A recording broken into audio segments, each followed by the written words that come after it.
Hello दोस्तों, Ambedkar ITI के इस यूट्यूब चैनल में आपका स्वागत है। आज हम एग्ज़ाम कैप्सूल के तीसरे सेशन में मेटल चैप्टर से रिलेटेड क्वेश्चन सोल्व करेंगे।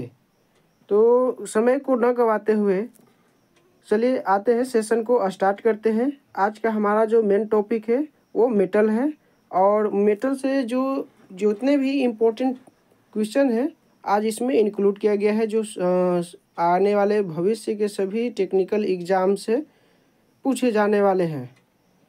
चलिए आते हैं। पहला क्वेश्चन जो बोला जा रहा है आपका, the chief chemical property of aluminium is that it is aluminium का मुख्य रासायनिक गुण यह है कि यह, ऑप्शन में आते हैं।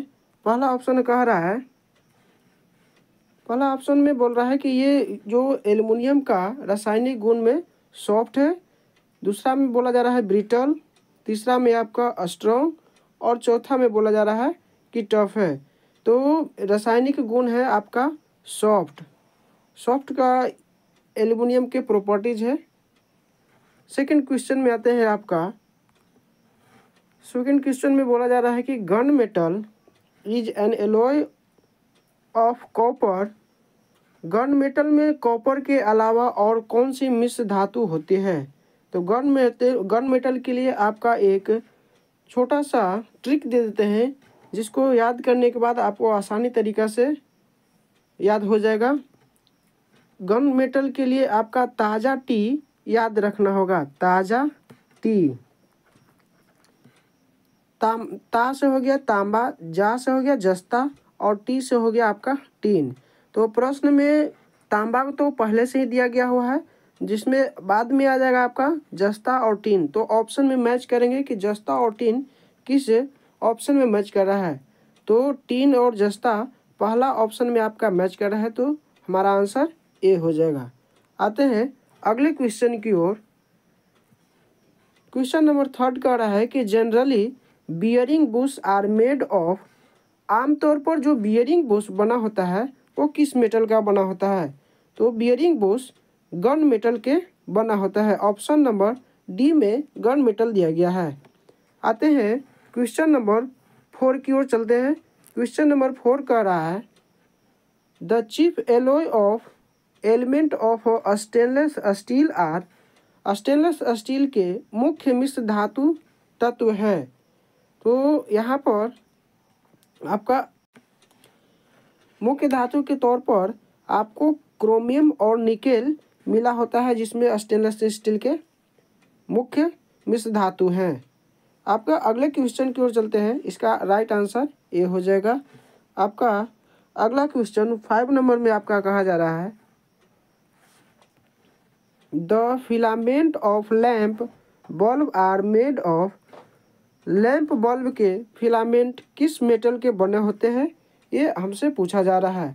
पहला ऑप्शन में आपका निकेल है, दूसरा ऑप्शन आपका क्रोमियम बताया जा रहा है, तीसरा ऑप्शन टंगस्टन। टंगस्टन हमारा राइट आंसर है, क्योंकि फिलामेंट बल्ब का जो टंगस्टन बना होता है, वो फिलामेंट बना होता है टंगस्टन का बना होता है। अगले क्वेश्चन की ओर चलते हैं। क्वेश्चन नंबर 6 की ओर।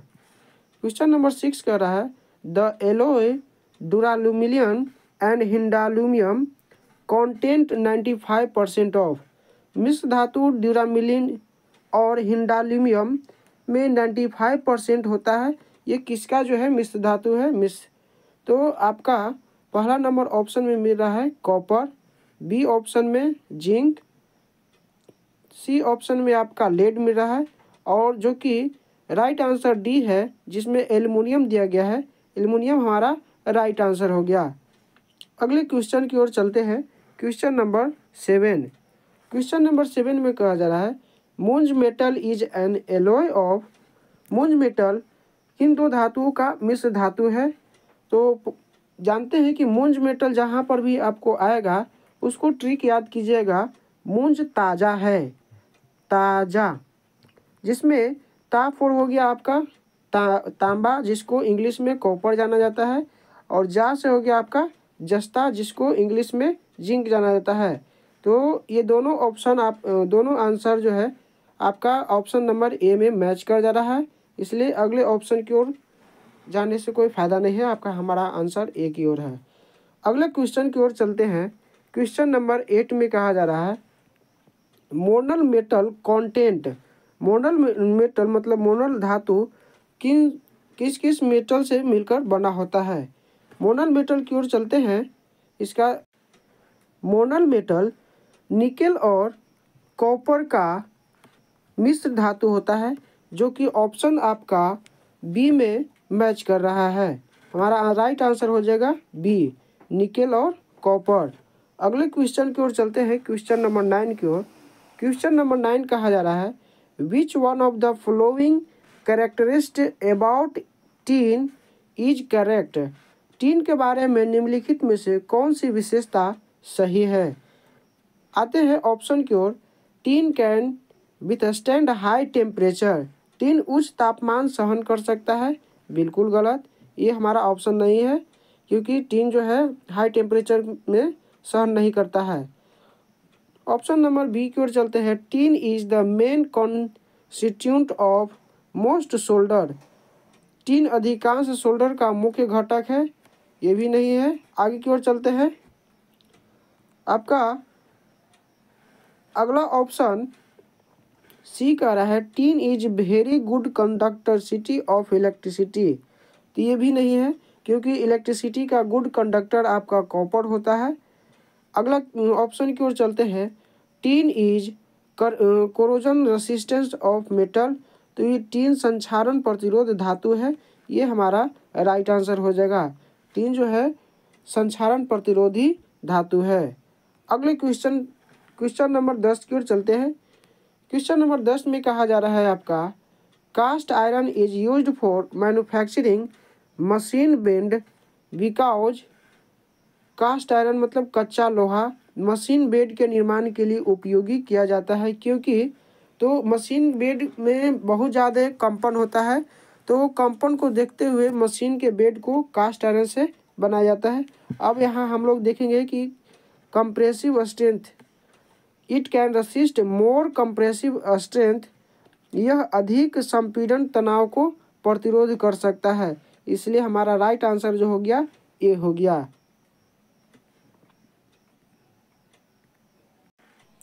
अगले क्वेश्चन की ओर चलते हैं।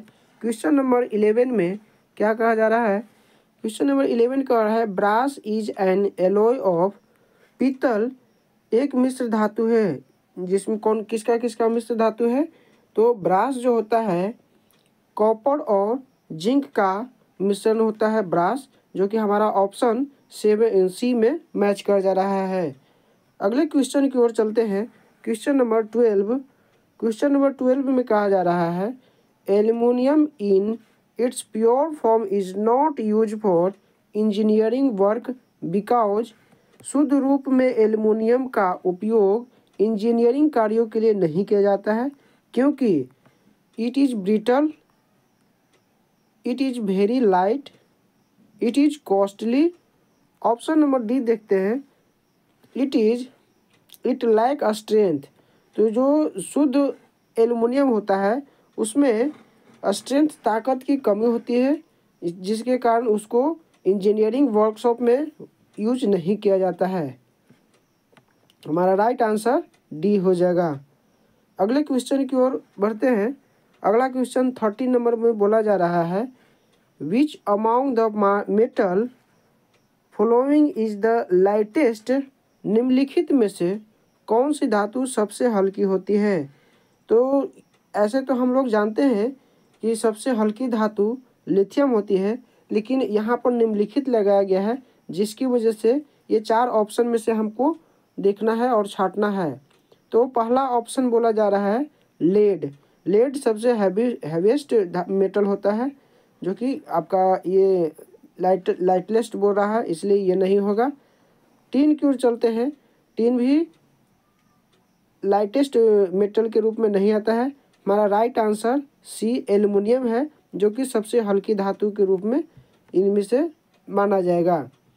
अब आते हैं अगले क्वेश्चन नंबर 14 में आपको कहा जा रहा है white metal is an alloy of white metal को सफ़ेद धातु हिंदी में बोला जा रहा है, जो एक मिश्र धातु है। निम्नलिखित में से किसका किसका मिश्र धातु है? तो white metal copper, lead, tin और एंटीमनी का मिश्र धातु है, इसके लिए आंसर आपका हो जाएगा सी। अगले क्वेश्चन की ओर चलते हैं। क्वेश्चन नंबर 15 में बोला जा रहा है galvanized iron is coated with, जस्ती लोहे लेपित होता है। जो लोहा में जिंक का परत चढ़ा दिया जाता है उसको बोलते हैं गैल्वेनाइज्ड आयरन या जीआई आयरन। ठीक है, तो यहाँ पर जिंक का परत चढ़ाया जाता है जिसको बोला जाता है जस्तीकरण। अगला क्वेश्चन की ओर चलते हैं। क्वेश्चन नंबर 16 में कहा जा रहा है कि carbon content in cold chisel is, cold chisel में कार्बन की मात्रा कितनी होती है? तो कोल्ड सीजल में कार्बन की मात्रा 1.2% तक पाया जाता है, जो कि हमारा ऑप्शन सी में मैच कर रहा है। अगले क्वेश्चन की ओर चलते हैं। क्वेश्चन नंबर 17 में बोला जा रहा है desirable hardness in a file is generally, किसी फाइल में वांछनीयता कठोरता सामान्यतः होती है।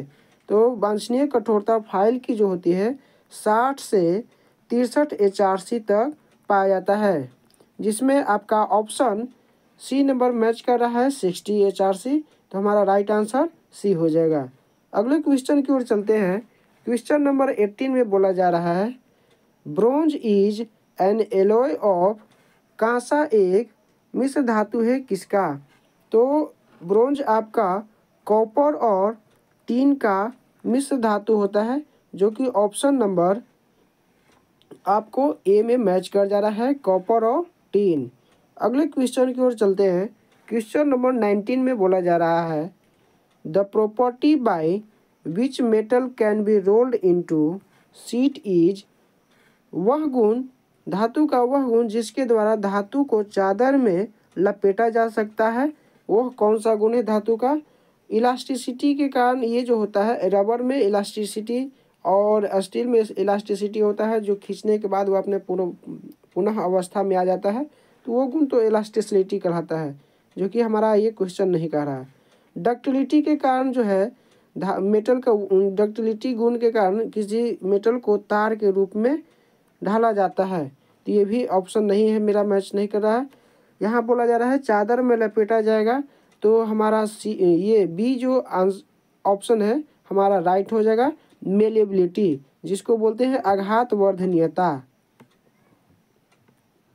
ठीक है, तो आघात वर्धनीयता मेलेबिलिटी हमारा राइट आंसर हो जाएगा। अगले क्वेश्चन की ओर चलते हैं। क्वेश्चन नंबर 20 में कहा जा रहा है crane hooks are made of, crane hook किसका बना होता है? क्रेन हुक आपका रॉट आयरन का बना होता है, हमारा ए ऑप्शन जो है राइट हो गया।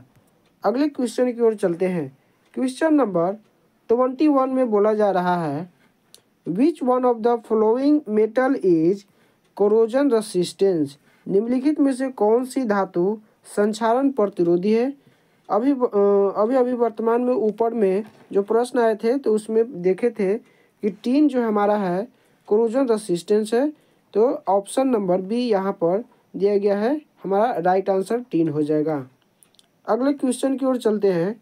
क्वेश्चन नंबर 22 में कहा जा रहा है कि which one of the following alloy can resist salt water corrosion, निम्नलिखित में से कौन सा मिश्र धातु खारे पानी के संक्षारण का प्रतिरोध कर सकता है? तो हमारा इसका राइट आंसर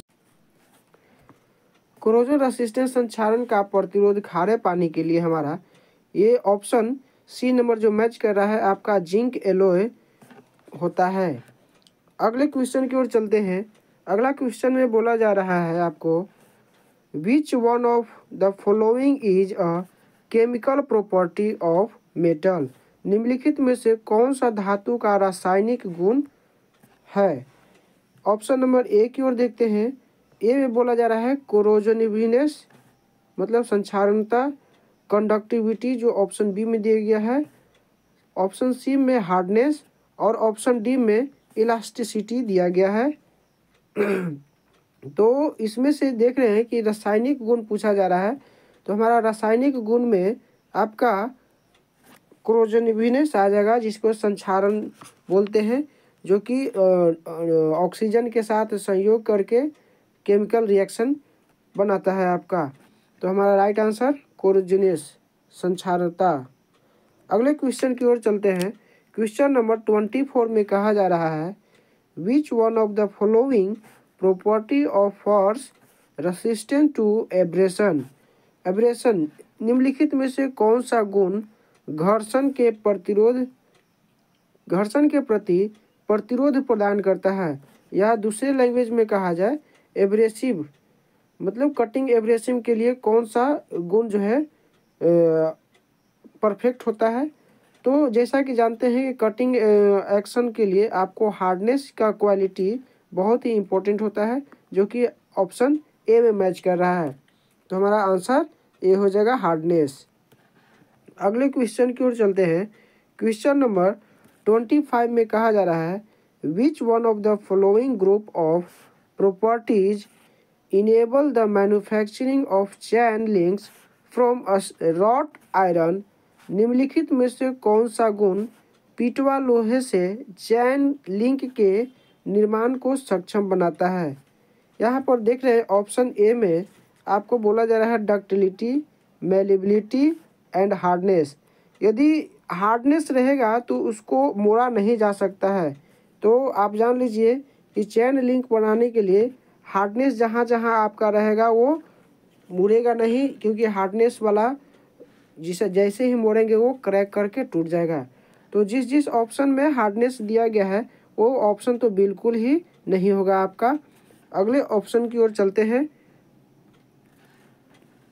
देखिए ऑप्शन नंबर आपको डी में भी हार्डनेस दिया गया है, जिसके कारण डी भी नहीं होगा, बी भी नहीं हुआ और ए भी नहीं हुआ, क्योंकि ये सभी में हार्डनेस दिया गया है, जो कि ये चैन लिंक बनाने के लिए क्वालिटी नहीं होगा।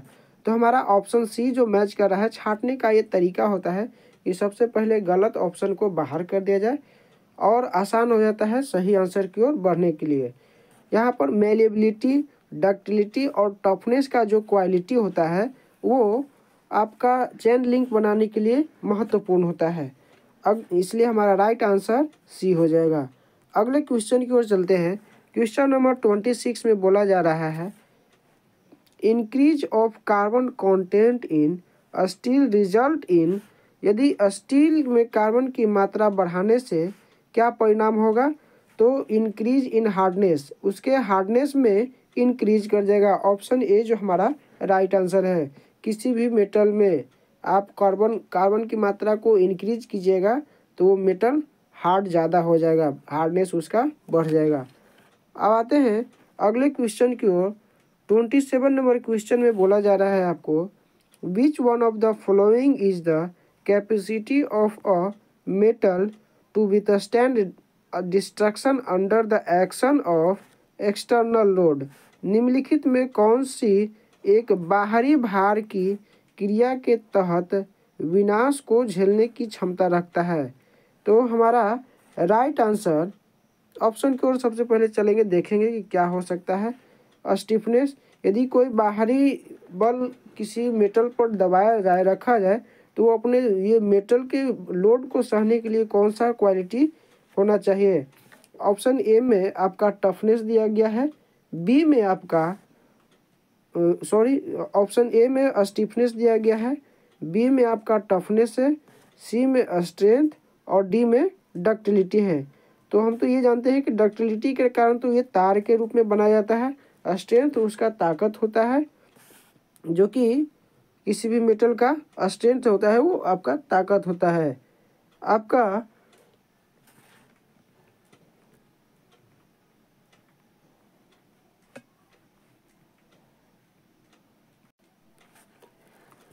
मेटल के बाहरी लोड को सहने के लिए जो क्षमता प्रदान करता है या मेटल की जो क्वालिटी होती है वो स्ट्रेंथ होता है। स्ट्रेंथ आपका बाहरी लोड को सह सकता है। आगे आते हैं क्वेश्चन नंबर 28 की ओर। 28 नंबर क्वेश्चन में कहा जा रहा है, which one of the following is the resistance of a metal to elastic deformation. निम्नलिखित में से कौन सा एक धातु का प्रत्यास्थ विरूपण के प्रति प्रतिरोध उत्पन्न करता है? तो प्रत्यास्थता के प्रति जो प्रतिरोध उत्पन्न करता है उसको बोलते हैं स्टिफनेस। स्टिफनेस मेटल की वह क्वालिटी है जो इलास्टिसिटी को रेसिस्टेंस करता है। हमारा राइट आंसर सी स्टिफनेस हो जाएगा। अगले क्वेश्चन की ओर चलते हैं। अगला क्वेश्चन बोला जा रहा है आपका, विच one among the following properties of a metal is the power of return to its original shape after deformation when the load is removed। धातु के निम्नलिखित गुणों में से वह कौन सा गुण है जो भार हटा लेने पर विरूपण के बाद अपने मूल आकार में वापस आने की शक्ति रखता है? तो ये डक्टिलिटी के कारण तो आपका तार के रूप में बनाया जाएगा, जो कि ये नहीं होगा। ऑप्शन आगे की ओर देखते हैं। ऑप्शन बी में बोला जा रहा है मेलेबिलिटी। तो मेलेबिलिटी के क्वालिटी के कारण धातु को चादर के रूप में रोल किया जाता है, जो कि ये भी नहीं होगा। ऑप्शन नंबर सी की ओर आते हैं स्टिफनेस। स्टिफनेस की जो क्वालिटी है ये भी इस ऑप्शन के लिए राइट नहीं है।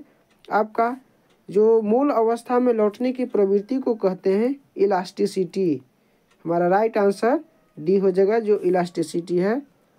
अगला क्वेश्चन है आपका 30 नंबर, जो कहा जा रहा है, which one of the following property of a metal has the ability to change its shape without destruction under the influence of external force. धातु के निम्नलिखित गुणों में से कौन सा गुण बाह्य बलों के प्रभाव में बिना विनाश किए अपने आकार में बदलने की क्षमता रखता है? तो प्लास्टिसिटी एक ऐसा क्वालिटी है जिसमें धातु को बिना बाह्य बल के प्रभाव से उसके आकार में बदला जाता है। प्लास्टिसिटी वह अवस्था होता है जब मेटल को गर्म किया जाए तो उस अवस्था में जब मेटल को आकार में बदलना आसान होता है, उस अवस्था को बोला जाता है प्लास्टिसिटी। अब अगला क्वेश्चन की ओर आते हैं। क्वेश्चन नंबर 31 बोला जा रहा है, which one among the following properties of a metal is the property by which resistance is offered to fracture by repeated bending और ट्विस्टिंग। धातु के निम्नलिखित गुण में से कौन सा वह गुण है जिसके द्वारा बार बार झुकने या मोड़ने से टूटने का प्रतिरोध करता है? तो हमारा ऑप्शन की ओर चलते हैं। ऑप्शन ए में बोला जा रहा है ब्रिटलनेस। ब्रिटलनेस तो ये भंगुरता है, भंगुरता के कारण ये तो ट्विस्ट करने की शक्ति को ये नहीं झेल पाएगा। स्टिफनेस भी नहीं होगा। आपका ये जो इसका राइट आंसर हो जाएगा टफनेस। यदि धातु को बार बार मोड़ा जाता है और झुकाया जाता है तो वो उस प्रवृत्ति को सहने की क्षमता को टफनेस बोला जाता है। तो हमारा राइट आंसर सी हो जाएगा। अगले क्वेश्चन की ओर चलते हैं। क्वेश्चन नंबर 32 में बोला जा रहा है, which one of the following properties is most essential for the metal in the process of casting, welding, brazing and soldering. Casting, welding और ब्रेजिंग और सोल्डरिंग की प्रक्रिया में धातु के निम्नलिखित में से कौन सा गुण सबसे आवश्यक होता है? तो इस गुण के लिए आपको फिजिबिलिटी का गुण, धातु में फिजिबिलिटी का गुण होना बहुत ही अनिवार्य है। फिजिबिलिटी गुण के कारण धातु पिघलकर बहने की प्रवृत्ति आ जाता है, तो ये आता है फिजिबिलिटी गुण के कारण। हमारा राइट आंसर ए हो जाएगा। अगला क्वेश्चन की ओर चलते हैं। क्वेश्चन नंबर 33 में बोला जा रहा है, metal process physical and mechanical properties, which one of the following is of physical properties of metal. धातुओं में भौतिक और यांत्रिक गुण होते हैं। निम्नलिखित में से कौन सा धातुओं का भौतिक गुण है? भौतिक गुण देखते हैं। आपका फर्स्ट नंबर जो ऑप्शन कहा जा रहा है फ्यूजिबिलिटी, जो कि आपका भौतिक गुण है। हमारा राइट आंसर फ्यूजिबिलिटी हो गया। आगे ऑप्शन की ओर चलते हैं। कि ये जो डक्टिलिटी है आपका मैकेनिकल प्रॉपर्टीज है मेटल का। टेनासिटी भी आपका मेटल का मैकेनिकल प्रॉपर्टीज़ है और मेलेबिलिटी भी आपका मैकेनिकल प्रॉपर्टीज आ जाता है। अगले क्वेश्चन की ओर चलते हैं। क्वेश्चन नंबर 34 में आपको कहा जा रहा है rust is formed from iron and which other elements. जंग लोहे और किस अन्य तत्व से बनता है। जंग में लोहा और किस अन्य तत्व का वो मिश्रण होता है। तो लोहा और ऑक्सीजन जब रिएक्शन करता है तो रस्ट का निर्माण करता है। हमारा राइट आंसर सी हो जाएगा। अगले क्वेश्चन की ओर चलते हैं। क्वेश्चन नंबर 35 में बोला जा रहा है which of this metal is liquid at room temperature. निम्नलिखित में से कौन सी धातु कमरे के तापमान पर तरल अवस्था में होती है। तो कमरे के तापमान पर मरकरी, जिसको पारा बोलते हैं, जो कि लिक्विड अवस्था में पाया जाता है। हमारा राइट आंसर सी हो गया। अगले क्वेश्चन की ओर चलेंगे। 36 नंबर में, क्वेश्चन नंबर 36 में कहा जा रहा है which one of the following metal can be found in a pure state in nature.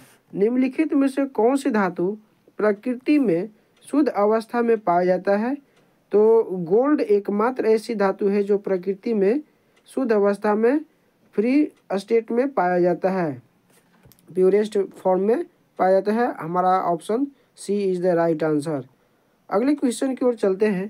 Question number 37 में बोला जा रहा है in its simplest form bronze is an alloy of which metal. अपने सरलतम रूप में कांस्य किस धातु का मिश्र धातु होता है। कांसा आपका कॉपर और टिन का मिश्र धातु होता है। अगले क्वेश्चन की ओर चलते हैं। इसका आंसर ए है। अगले क्वेश्चन में 38 नंबर क्वेश्चन क्या कह रहा है the ability of a metal to be drawn into wire is a measure of its. किसी धातु को तार के रूप में परिवर्तित करने की क्षमता उसकी माप है। तो तार के रूप में धातु के डक्टिलिटी प्रॉपर्टीज के कारण बनाया जाता है। हमारा राइट आंसर ए हो गया। अगले क्वेश्चन की ओर चलते हैं। क्वेश्चन नंबर 39 में कहा जा रहा है मोस्ट मेटल हैव।